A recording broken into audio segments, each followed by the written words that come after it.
ఏం జరగాలో పైవాడు నిర్ణయిస్తాడని తెలుసుకున్న మేధావి తెగించి మొండిగా లైఫ్ని తన చేతిలోకి తీసుకోవడానికి చేసే ప్రయత్నమే క్రైమ్.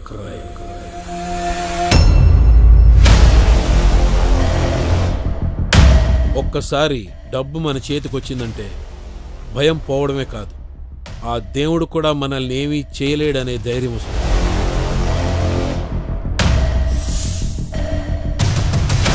డేట్ ఫిక్స్ అయ్యాక 10 crores ఈచ్. బ్యాంక్లో 10 కోట్లు, దుబాయ్లో సెటిల్మెంట్. దీనమ్మ, ఇంతకన్నా బెటర్ ప్లాన్ నాకు కనిపించట్లేదు. వాడిది మామూలు బ్రెయిన్ కాదు, హీఈస్ అ డ్రెడెడ్ క్రిమినల్. మీరు 7 star హోటల్లో 7 star బేబ్స్తో 7 star డైనింగ్ చేస్తూ చిల్ అవుతూ ఉంటారు. ఇక్కడ మనీకి గ్యారంటీ ఉంది కానీ లైఫ్కి గ్యారంటీ లేదు. వాడు మనతో గేమ్స్ ఆడుతున్నాడు. ఆ గేమ్లో గెలవటమే ఛాలెంజ్. దీని వెనకాల ఏదో ఒక ప్లాన్ ఉందని మాత్రం ఖచ్చితంగా తెలుసు, అందులో డౌటే లేదు. మనం వేసే ఎవ్రీ స్టెప్ చాలా ఆలోచించి వేయాలి. ఈ గేమ్లో మనం అల్టిమేట్గా గెలవాలంటే ఒకటే మార్గం, ఒక్కసారి క్యాష్ మన అకౌంట్లోకి ట్రాన్స్ఫర్ అయితే చాలు.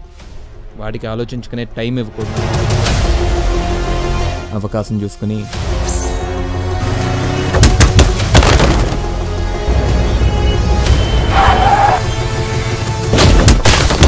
రిస్క్ గురించి ఆలోచించేవాడు క్రైమ్ చేయలేడు. రే 10 కోట్లు మహా అయితే పైకి పోతాం, అంతేగా.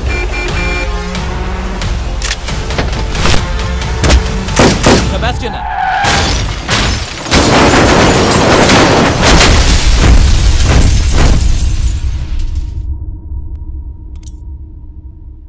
బాగా ఆలోచించుకుని చెప్పండి, క్రైమ్ అంత ఈజీ కాదు.